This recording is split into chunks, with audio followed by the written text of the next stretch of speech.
Hi, everyone. Welcome to the You Are Inevitable Limited Season 2 podcast. We're diving deep in to tap into your inner resources. We had such a good time last week. I hope some of you are back from last week and some new folks. We had quite a few sign up, so we'll see who rolls in. We appreciate it. And you're here with me, Kathleen Seeley, in case you didn't know, and Natalie, Alexia. And we like to call ourselves two very seasoned coaches together with 60 years of experience. 60 years. I mean, maybe, who knows? Anyway, quite a lot. We have over 100 years of life experience. When we talk about wisdom, spiritual acumen, coaching, consulting, training, and those kinds of things, we've got about a 60-year combined experience. And we're here to challenge perspectives, challenge our own perspectives, perhaps, and help you or inspire you to step into your own version of success. I always say we have our own version. What is success to you? So these are unscripted. If you've been to one before, you know they're unscripted. They're hopefully intended to be disruptive, get your brain thinking of things in a different way, shaking it up a bit, and tickle your mind and give yourself a renewed sense of confidence and self-awareness, and hopefully use some of the tools we share. We've got some real clear tools we're going to share today. Just reminding you are the architect of your own life. And the more we jump into that, the more we can take charge and create what we want. So you're welcome to put any questions in the chat that you have. And those of you listening to the recording, before we dive in, don't forget to like or subscribe. And if you want to make our day, leave a review. We love reviews. And you can follow us on Spotify or wherever you're listening to this. And share it. We had someone who was on the call last week who shared it with 25 people. That was great. That's how we do it. But today's topic is overstimulated minds. This is me, I think. How to manage stress in a connected world, maintaining some semblance of peace amidst the noise of modern life. It's not about turning it off so much as understanding how to manage in it. And just to frame it up before I turn it over to Natalie, because Natalie's really the expert in what we're talking about today. We're talking about somatics. I'm going to use a plural word if that's correct. So this is her expertise. And in our highly connected world and overstimulated mind, we are constantly bombarded with information, sensory inputs, social media, news platforms, emails, group chats. I mean, it's all I can do to just turn off my phone at night. I have such FOMO, but I understand it's really important to stop that constant barrage of stimulation. Because, you know, what's true is it can lead to some severe psychological and physiological responses that do affect our overall well-being. So that's what we're going to focus on today. You know, things like constant information overload, lack of focus, concentration. I know when I get silent, I can really clear the decks and think more clearly going forward. Heightened anxiety and stress. I mean, who hasn't felt that? It can impact our sleep. I know I've learned to use some sleep app to help me go to sleep at night because I have real insomnia from time to time, reduced emotional regulation, and so on and so on. So it's what governs this is called our social nervous system. And I really like that phrase, our social nervous system. It governs our responses to social cues and interactions. And it's constantly activated by digital communications. And this can lead to a persistent state of alertness and vigilance. Anyone feeling that? Always on guard. You know, it can cause cognitive fatigue, emotional exhaustion, and burnout. But I am not going to pretend that I am an expert in this field.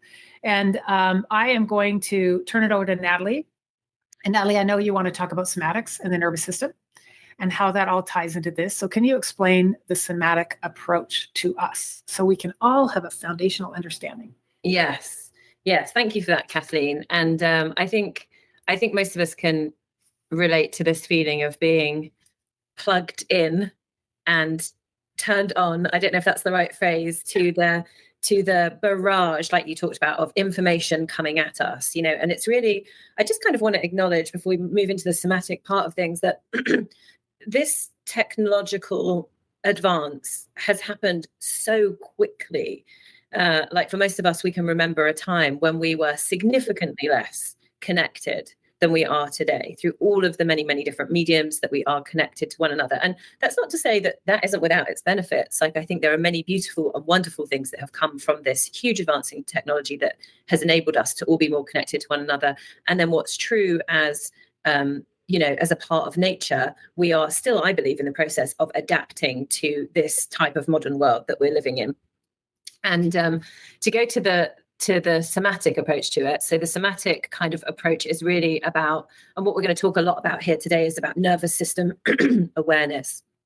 And as you mentioned, between us, we have many years of being in this type of work. And I have kind of been a follower of human potential training, mindset work, and then also kind of what I would call as like a sideline to that spirituality for a long time.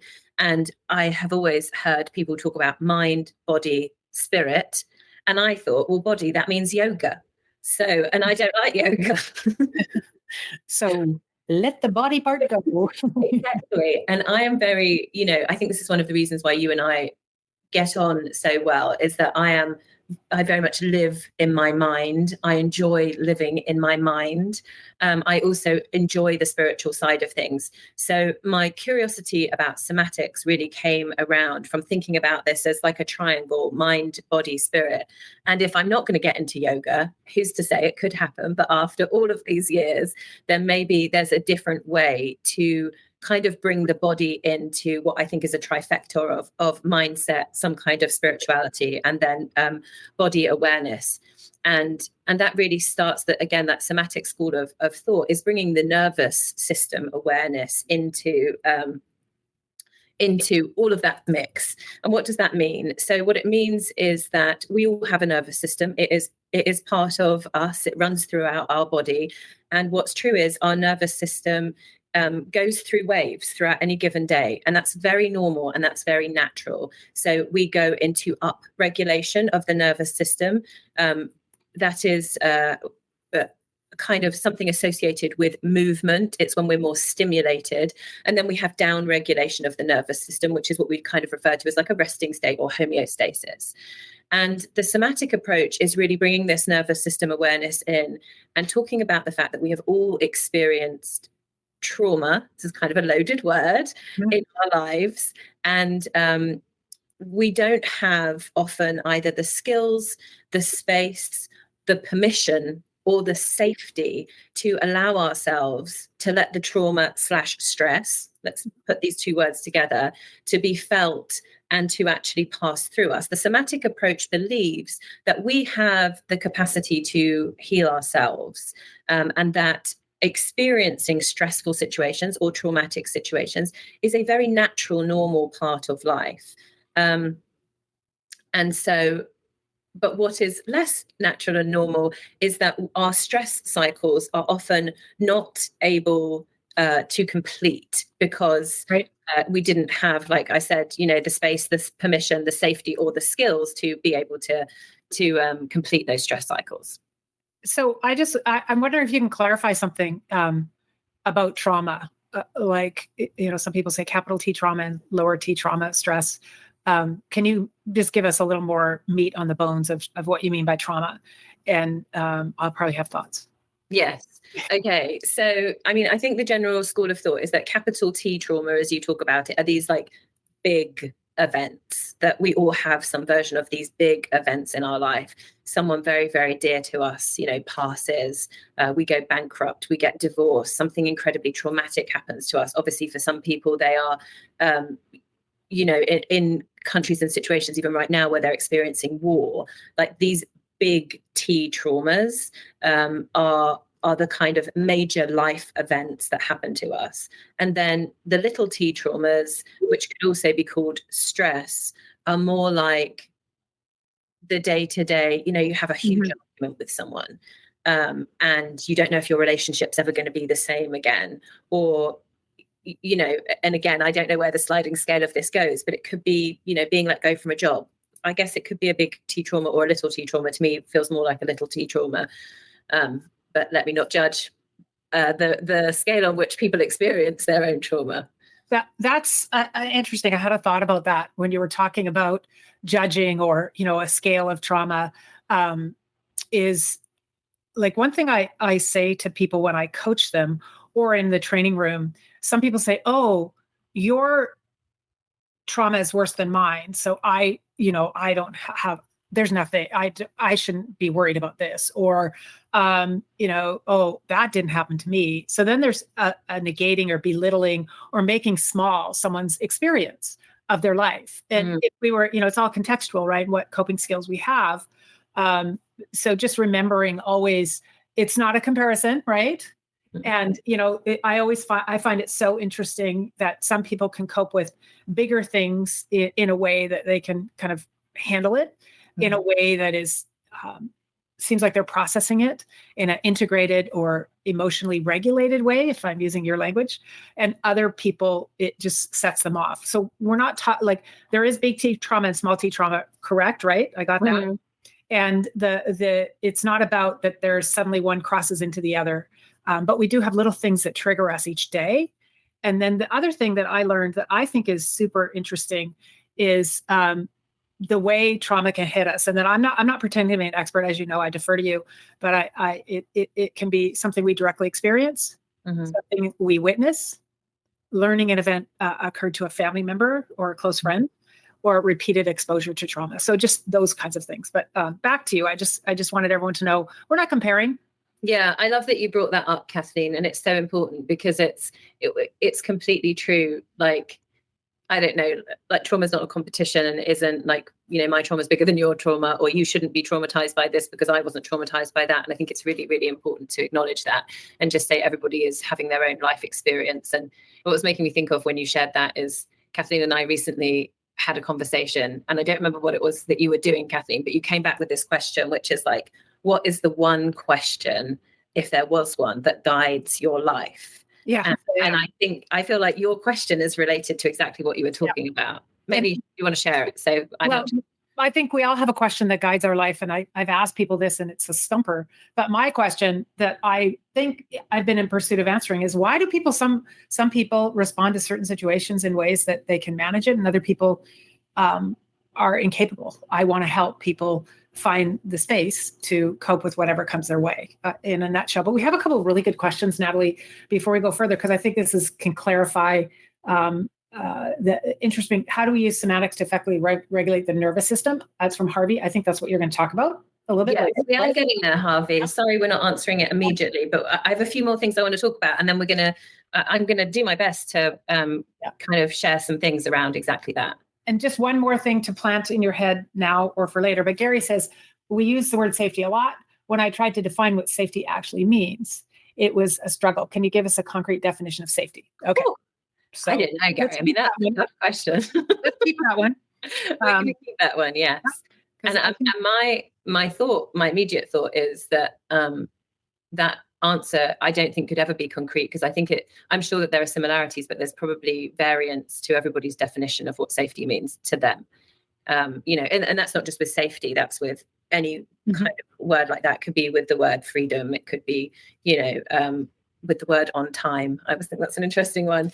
We all have our own definitions, but yes, let's put a pin in that, Kathleen, and see if we can circle around and say anything meaningful about that. And my question, just to go back to your question that guides your life, as we were having this conversation, I think was, how do I find peace in the chaos? And how can I help others find peace in the chaos? And to me, everything that I feel excited and motivated to learn about and do very much tends to center somewhat around that question. And the nervous system, education, and then the somatic approach, to me, is also trying to answer that.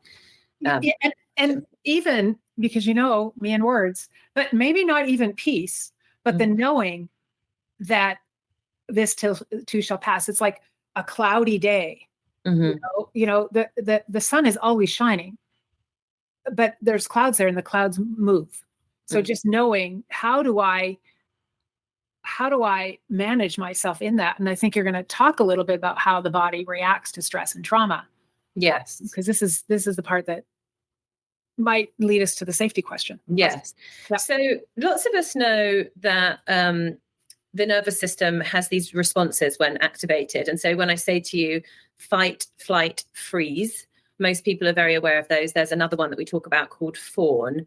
And I think until I started digging into the world of somatics, I, without even realizing it, kind of had what I would call like a negative connotation around that sort of activation. It's like, oh my God, that must mean something stressful or bad has happened. And then my body is kicking into fight, flight, freeze, or fawn response. But as I dug into somatics, this concept became introduced to me of the natural wave, as we talked about before, of the nervous system. It is, our nervous systems are designed to go through up regulation and down regulation throughout any given day.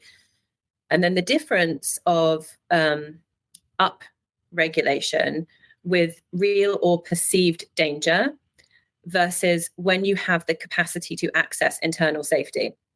So the fight response, and I'll just go through them quickly so that we all have them in our minds, could look like with real or perceived danger.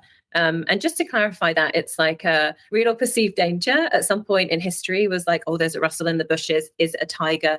Is the tiger going to eat me?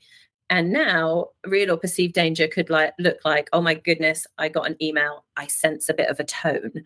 It could look like I'm at a dinner party and I feel that someone was short with me, or there's someone close to me in my life who looks like I've done something to upset them. Somebody's asked me if we can have a conversation. So these things, which would be considered everyday events, can fall into this bucket called real or perceived danger. So the fight response would look like, could look like aggressive verbal confrontation. It could look like physical violence, fight. And that's with the real or perceived danger. But when you can access internal safety, the fight response could also look like asserting a boundary verbally. The fight response could even look like curiosity, because you could be very activated. And if you can access internal safety, you could find a way to be curious. It could be strategizing. So I think this is interesting to bring this up. The flight response is generally mobilization. So if you've got real or perceived danger, you're walking alone at night, it's dark, you hear someone walking behind you, their footsteps begin to get faster. And it could look like run, it could look like panic. That's the flight response with real or perceived danger.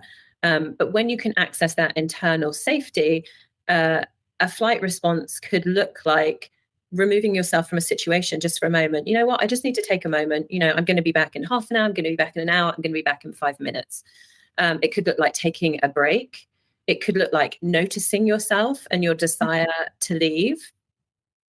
The freeze response generally is, again, when we think about that real or perceived danger, it can look like shutting down. Really just when people become apathetic, they become shut down. It can look like helplessness. The freeze response with real or perceived danger can look like resignation. And when you can access internal safety, the freeze response could look like rest. It could look like reflection. It could also look like taking a break. And it could look like being in the messiness of something, I would call it caterpillar soup, before it becomes something else. The fawn one is the less commonly known one. And the fawn response with real or perceived danger can look like people pleasing. It can look like playing small. It can look like saying yes when you really mean no. This is one that when I think about it, always comes to mind. Maybe you have some kind of superior, a boss, a leader who you feel intimidated. Maybe you feel worried about keeping your job. And then this fawn response, when you gets activated, those are the types of behaviors that come up. But when you can access that internal safety, the fawn response can look like trusting yourself. It can look like authenticity in action. It can also look like asserting a boundary. I think all of these actually with safety can look like asserting a boundary. So that Can I comment on that? Are you finished? Because that's like, I really appreciated that sort of what it can look like when you feel safety. And I those of you who were on the call last week, when we talked a lot about prediction in the brain and how what we want to do is add dimensionality to our experience so we can create more options. And when, that part where you talk about the accessing internal safety is really adding that dimensionality. I think it would be interesting if you had like some sort of I'm putting you on the spot, but a handout with those options on it that we could send with the replay of this, just to show people the differences between the two, fight, flight, fun. I just think that's really brilliant, those comparisons. Like if I'm feeling like I was making notes, if I'm feeling like, I want to be defensive or act out in violence in the fight, I could become curious. I wonder what's happening. What's happening. And another one you had with freeze, I think was, what's happening inside of me. Anyway, that was a really great comparison. And I think that's getting towards the safety piece. What safety looks like is the ability to cope, but how do we get there? Anyway, I found that really helpful. Did anyone else find those explanations useful? Just pop in the chat if you did. Yeah, we do have it kind of semi on the handout because we taught this somewhere else. So we can absolutely make that happen. Just perfect. We can send it. I will make a note. Yes. And I thanks for saying that, Kathleen. And I really agree because like I said, going into this, when I was, in the absence of deepening my learning, I really thought about, these reactions to stress or trauma. I guess maybe, thinking about it on the spot, it's the real or perceived danger is a reaction, and with internal safety, it moves into a response. And there's a difference between these two things. If I can find a place, obviously and I'm not suggesting if someone is approaching fast behind you down a dark alleyway, I'm not suggesting that you find internal safety and do something else. It probably makes sense to, run or, turn around and sock on one or whatever feels like the right thing for you to do in the moment. But yes, in these day-to-day situations that I said, it's no longer a tiger in the bushes. It's the email, it's the look, it's the conversation. In that way, can we create enough nervous system awareness? Can we have enough tools in our toolbox to access that internal safety? And then just know that, like when I say being curious, and even as I was talking about it, like I can think about times when I have felt very activated by what someone is saying, and my desire is to be defensive, and my desire is to verbally attack them, and my desire is to tell them that they're wrong. And if I can find it inside of myself, there are times when instead of doing that, I've been able to say something like, "Oh, could you tell me more about that?" Right. Yeah. So yes. So that's kind of how your question, I think, was like, how does the nervous system react to stress or trauma? And those are like the typical ways that the nervous system reacts to stress or trauma, what's available to us with real or perceived danger, what tends to be available to us if we can access that internal safety. Should we talk about the social nervous system? I'm curious about, because that word social nervous system is really new to me. And how does it affect sort of responses to trauma? And we're talking small t trauma, just like the email, when you get the email says we need to talk, and I'm always certain I've done something wrong. I've learned that, wait a minute, I get 100 emails a day. Some of them are really good. Maybe there's enough evidence out there that I don't need to react that way. So let's talk about that. Yeah. So the school of thought is like this. So animals in the wild don't hold on to trauma in the same way that humans do, because they haven't developed this social nervous system. Like what's true when we observe animals in the wild, if something traumatic happens to them, we often see them, shaking. Like shaking is one of the ways that we will see animals like getting trauma out of their body. And a social nervous system is really what's developed. And it could be represented by things like, my mom, God bless her, I love her, but when I was a kid, used to tell me all the time, don't cry. It's okay, don't cry. It's ugly for women to be angry. Boys don't cry, toughen up, like these types of narratives that exist in our society. And this is often what takes away, like that permission, that space, the skills, the ability to allow our stress cycles to complete, because we don't want to appear irrational. We don't want to appear emotional. We don't want to appear over the top or reactionary. So we ignore what our animal body, if you like, fundamentally wants to do. And that can leave these incomplete stress cycles kind of stuck in the body. And if anyone is thinking, well, I wonder what it might look like without a social nervous system, has anyone ever met a toddler? Yeah.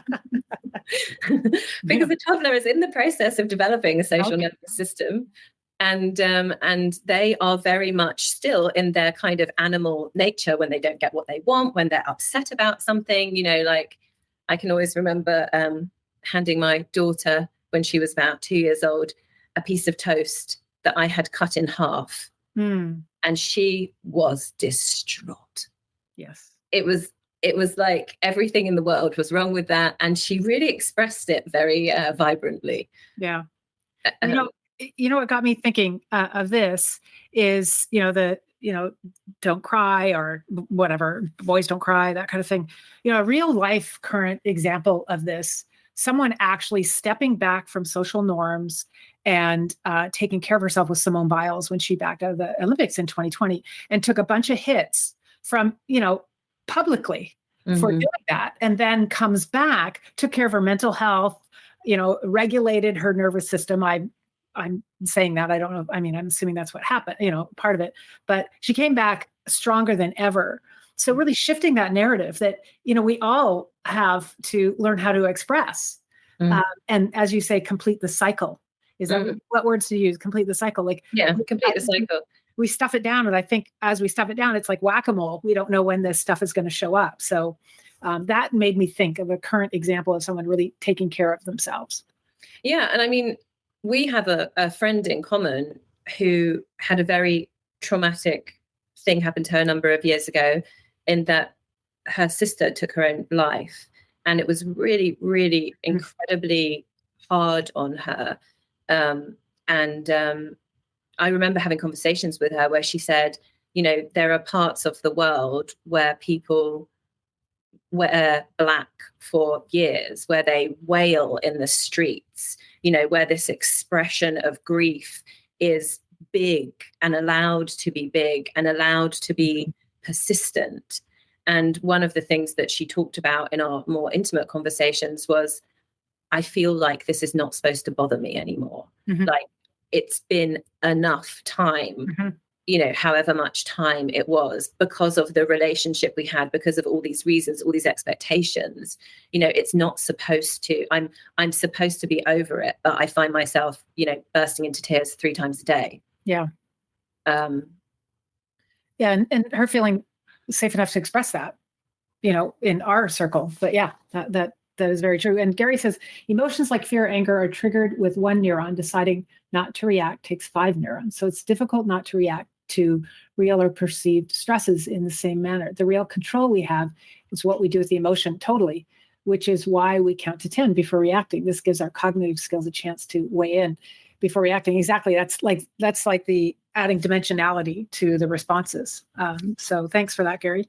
Yeah. And I love what you shared, Gary, and thank you. That's, I can't say if, oh yes, I already know that. So it's not something I know, but what I will say is, there are other things too. Like for me, I've had such a passion for mindfulness for a long time. I've been a meditator for a long time.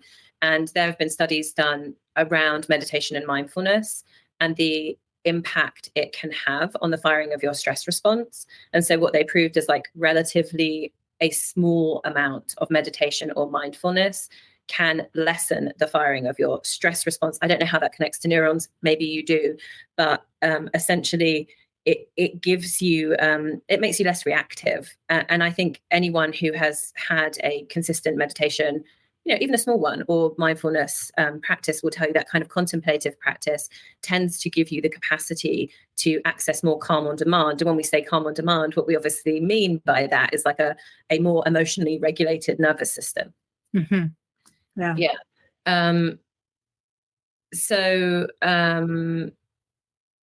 We talked a bit before about modern life and how it's affected our nervous system. And we talked about this idea that we are living in a world that's more connected than ever before. We have all these platforms that we can go on to. One of the things that I thought was so simple but so interesting when I started studying somatics was that when we focus our eyes, our nervous system naturally begins to go on an upregulation. So I should be paying attention to this, is the signal we're giving to our body and our nervous system when we start to focus our eyes. And when we relax or soften our gaze, this idea of like gazing out the window, gazing into the horizon, gazing around the room that you're in, the signal that you're giving to your body and your nervous system is, I'm safe. It's interesting that I'm safe. We can relax. There's no impending anything that we need to worry about.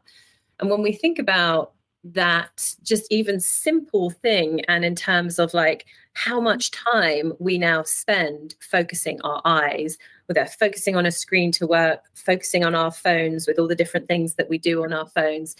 We are far more focused, I believe, than we have ever been.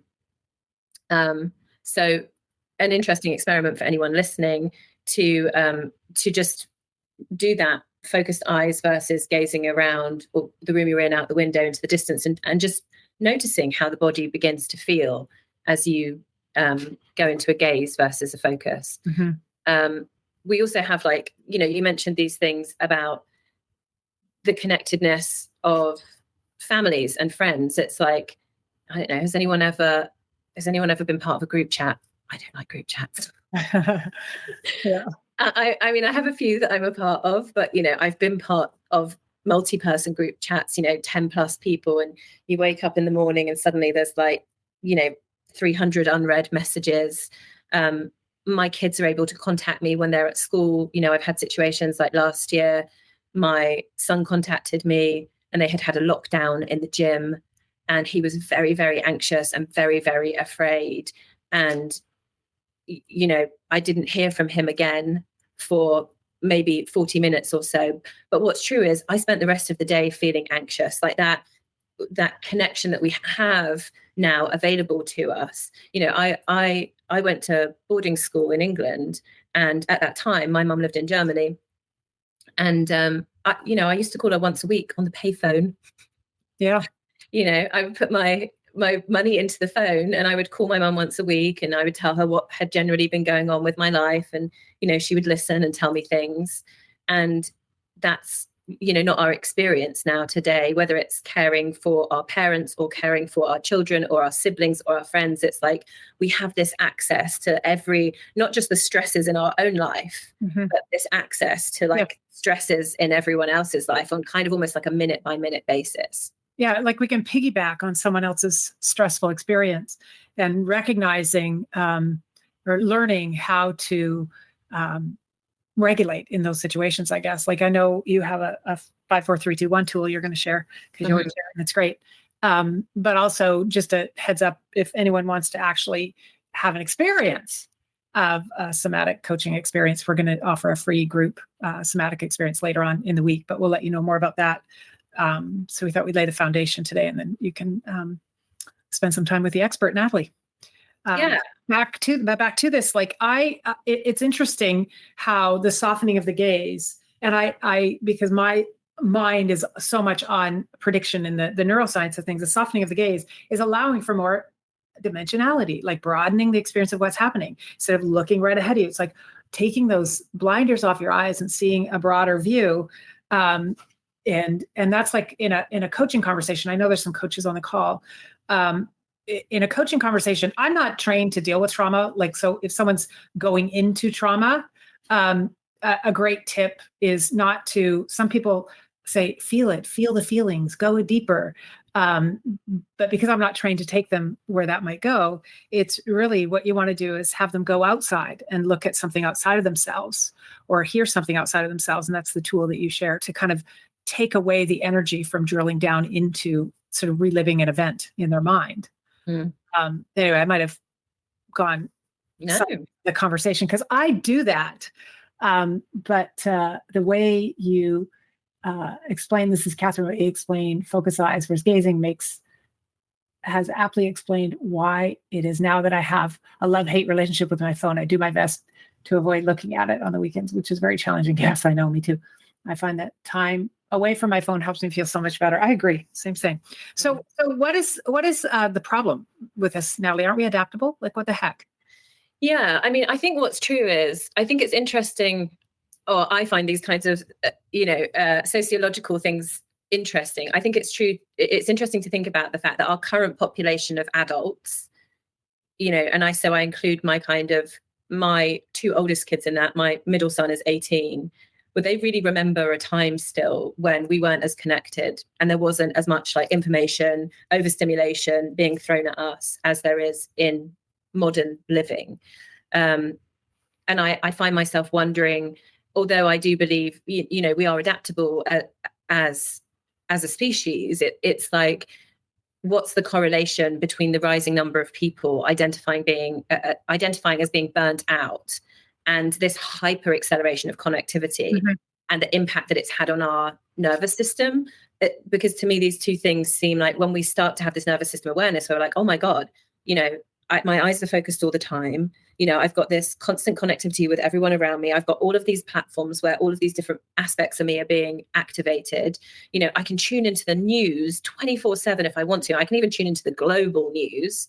And the impact that is having on us and our nervous systems, I think, if I were to hypothesize, would be very correlated to this kind of big spike in burnout that we've been seeing over the last decade or so. I guess. So we've talked a lot about what causes it, what, we talk about, the responses and some potential things, but I'm wondering if you can share your super practical tool that I think is just super practical. Because I'm a brain person. I want to go back into my head. So I want a solution. I want a tool. So do you mind sharing that? Sure. So I think the question that we just need to answer first is like, how does the nervous system, well, there's two questions here. How does the nervous system heal and how does the nervous system regulate? So in terms of like, the nervous system heals, this is what I have come to learn through somatics, in slowness, which I think is very interesting when we think about the pace at which our modern world operates. So the nervous system heals in slowness, it heals in gentleness. It's kind of the opposite. The somatic approach is this opposite approach to, when I think about it, like catharsis. So catharsis is like this very kind of push approach to healing. It's like screaming and banging a pillow and like all of these types of things. And my experience working with somatics is really this like very gentle, very slow opportunity to witness, opportunity to be with what is, what has been, opportunity to complete stress cycles that maybe haven't had the opportunity to complete before. And in terms of regulation, it's really the same. Regulation maybe is a prerequisite to healing. And this is where we start to see this really beautiful, I think, correlation between nervous system regulation and mindfulness, these types of activities and this body first approach.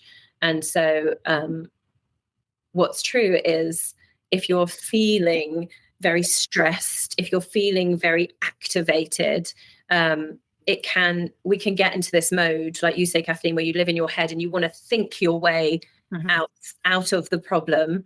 I think we had a brief conversation about this before we did this podcast, and something along the lines of like, when has someone telling you to calm down ever worked? Exactly. 0% of the time. And so when we think about a body first approach, we can actually allow our body to lead the way in terms of emotional regulation. And so it's like, we've talked about this gazing, can I gaze out the window for a moment? What if I drop my shoulders? What if I extended my belly? What about if I just focused on my breath for a moment? And it depends on the type and how upregulated you are. But, in moments of small stress, those body first approaches can be really, really helpful. And then I think what you're asking me to share is this, many of you probably would have heard of this before, but it's actually a very common mindfulness technique that is given to people who struggle with panic attacks. And panic attacks would be like a very upregulated place in the nervous system, and they'll often give them this mindfulness practice, and we can do it here together.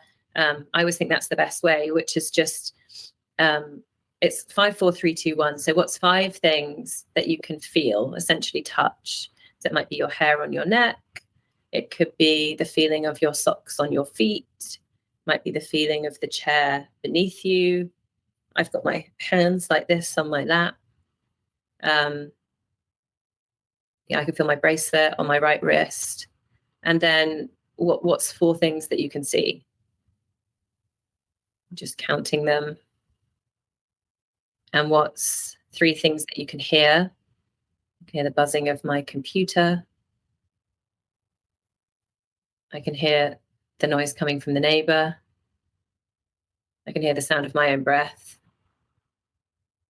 And what's 2 things that you can touch? I can touch the cloth of my pants. I can touch my desk. And what's 1 thing you can taste? And I can still taste my toast in my mouth from this morning. And what happens is when we, in the neuroscience somatic nervous system, we're coming out of the panicked thinking, we're coming out of, and what could go wrong, we're coming out of, pacing forward, and we're coming to the present moment, which is really where, like I said, this beautiful intersection between mindfulness and nervous system regulation, to me, really come together. So softening your gaze, relaxing your shoulders, extending your belly, taking a breath, doing that 5, 4, 3, 2, 1 mindfulness exercise. And then, I don't know, someone put in the chat about forest bathing. I think any time in nature is very regulating for the nervous system. And it's interesting now too, because we can be in nature listening to music, we could be in nature listening to a podcast, and there's nothing wrong with that. So I'm not judging that, but allowing ourselves to be in nature, most people would agree that they experience that as being very healing. Things where you're not, and it's funny to say it, but things where you are not hyper focused. How can you be less focused? Which sort of almost feels like a quite a counterculture question to ask yourself.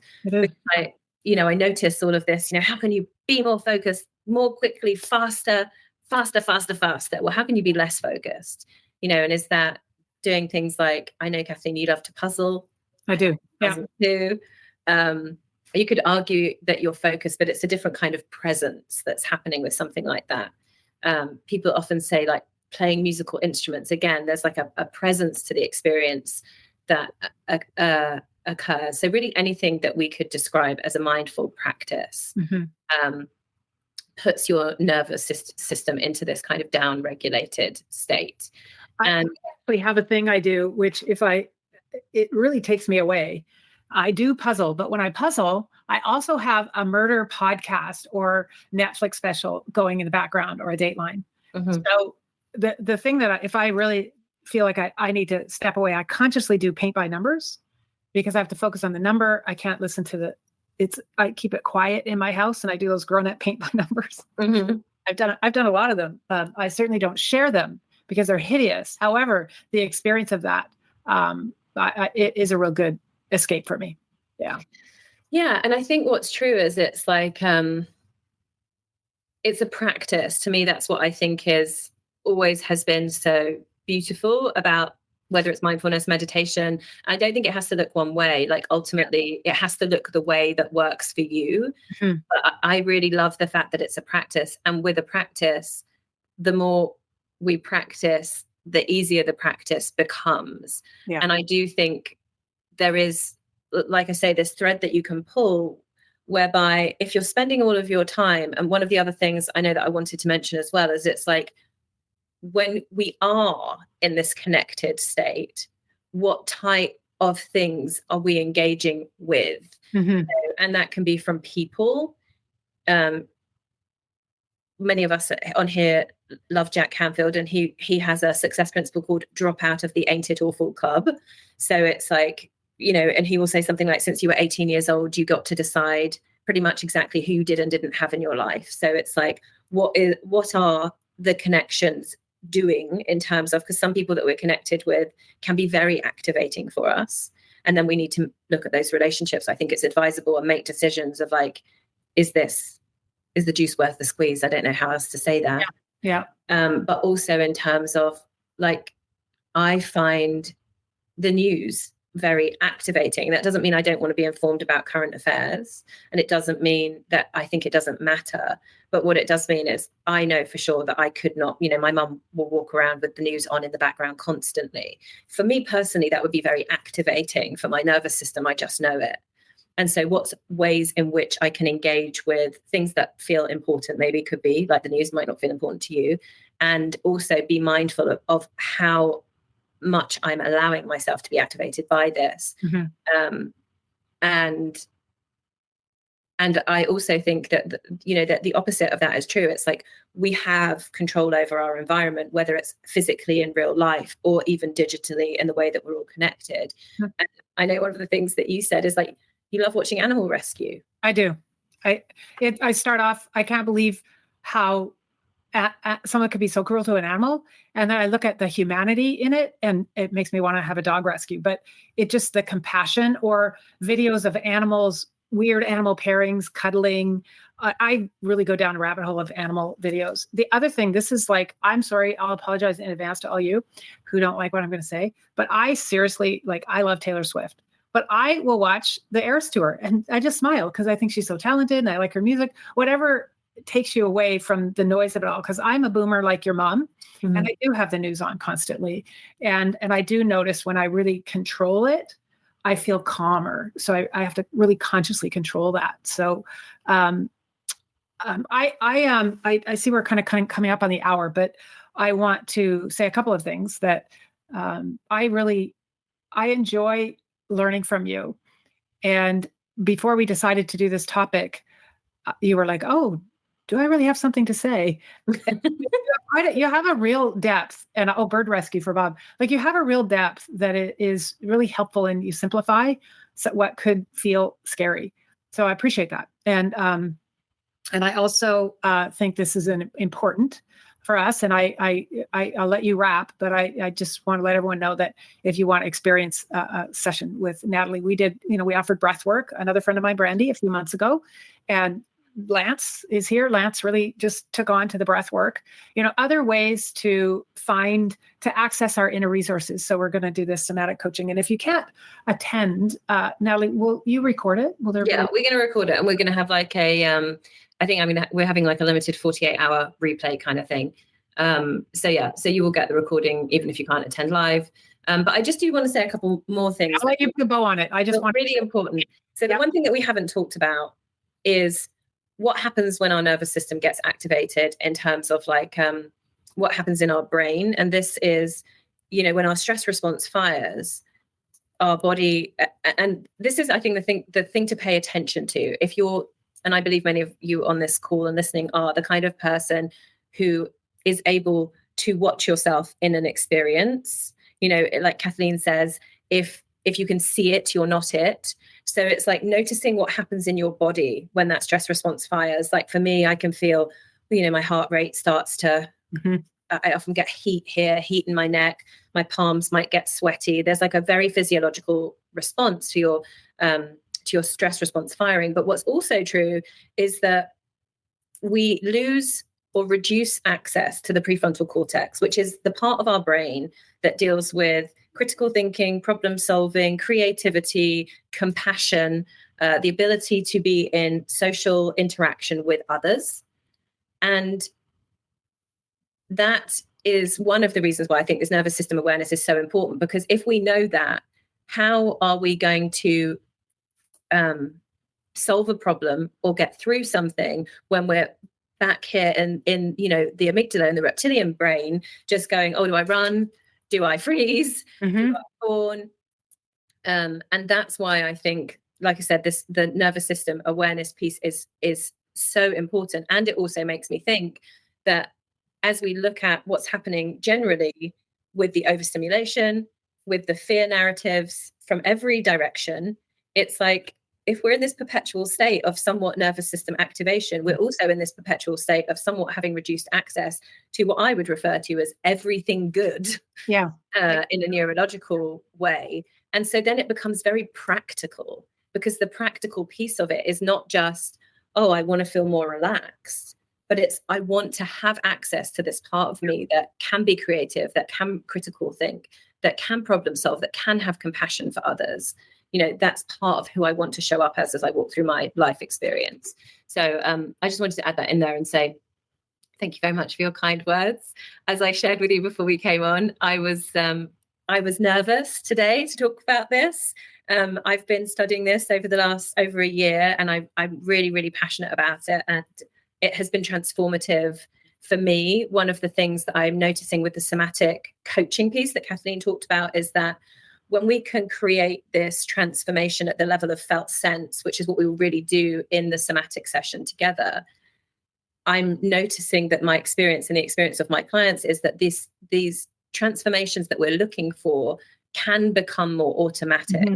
So from a mindset perspective, I see this is a problem. I need to have a boundary with this person, for example. Now I'm in real life interacting with this person. I'm remembering I need to have a boundary. I'm thinking, okay, have a boundary. You were going to say this thing. I'm catching myself in the act of not having a boundary. But what I'm experiencing when we can change these things on the level of felt sense, maybe what we work on, for example, in a session might be, oh, I have terrible boundaries, I can't say no, is then as we complete the stress cycles, as this change happens at the level of felt sense, next time I'm interacting with someone, I just say no. I'm not thinking about it because the change hasn't happened up here. The change is occurring at a different level. Mm-hmm. And it's really, really very powerful. And to be honest, it's like, oh, great. Like, I don't have to remember. It's like this automatic nature to it. Yeah. And that kind of also goes with those sort of two sides to the same coin. When you're more in a regulated responses, when you're in the fight, flight, freeze, or fawn state, is you're accessing more options when you practice it.